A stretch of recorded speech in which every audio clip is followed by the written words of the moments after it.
Barikin, desa di bawah warisan sang datu.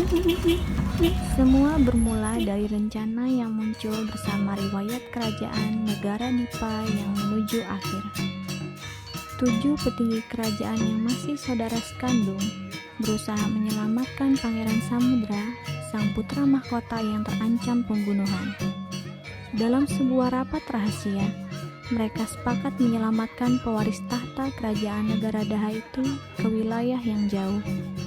Ketujuh petinggi itu selain terkenal akan kemampuan keanuragan, mereka juga terkenal ahli dalam karawitan atau seni musik, tari, topeng, gamelan, wayang, pahat, dan lukis. Tepat pada malam pembunuhan, berbagai pertunjukan seni digelar di wilayah kerajaan. Hal itu guna mengalihkan perhatian terhadap pelarian Pangeran Samudra. Sang pangeran akhirnya berhasil diselamatkan.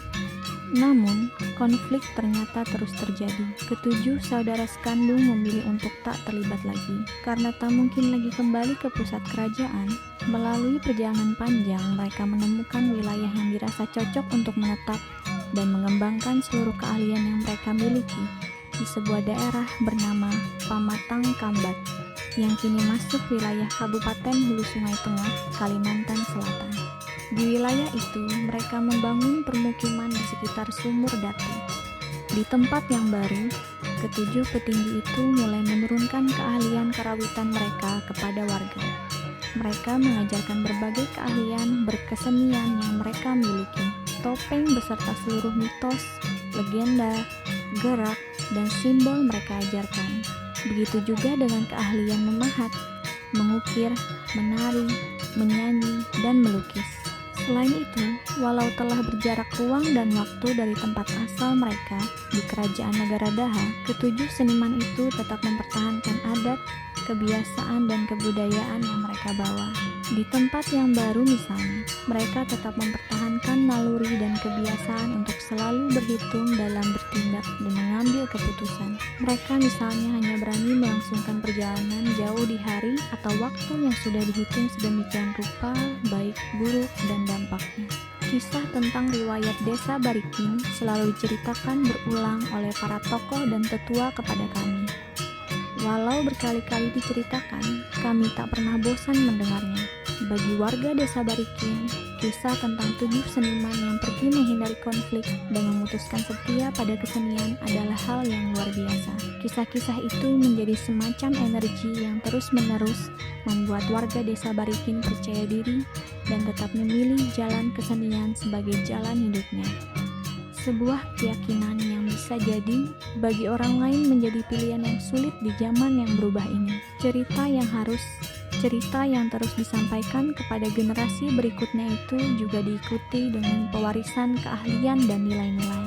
Metode pewarisan keahlian dan nilai-nilai yang dulu dilakukan hingga kini masih dipertahankan dan dilaksanakan di Barikin. Hingga kini misalnya, seluruh perangkat gamelan seperti gendang, sarung, trompet, gong, dan yang lainnya diletakkan di berbagai tempat, termasuk di depan rumah-rumah. Dengan cara demikian, semua warga desa terbiasa dekat dengan berbagai alat musik. Warga dari anak-anak hingga orang tua yang terbiasa dekat dengan alat musik, diyakini akan tergoda memainkannya. Paling tidak, untuk sesekali memukul alat-alat musik itu, anak-anak diajarkan berbagai hal. Dengan cara ini, regenerasi dan pewarisan nilai-nilai sengaja atau tak sengaja terjadi walau kesannya sambil lewat. Melalui metode sambil lewat, ditambah sering berkumpulnya warga di rumah para tetua dan mendengar petuah-petuah mereka, Barikin berhasil menjadi desa bertabur bakat beragam kesenian. Barikin kemudian menjelma menjadi desa wisata, karena di desa ini hampir seluruh warganya hidup dari berkesenian, sehingga pendapatan murni dari kesenian.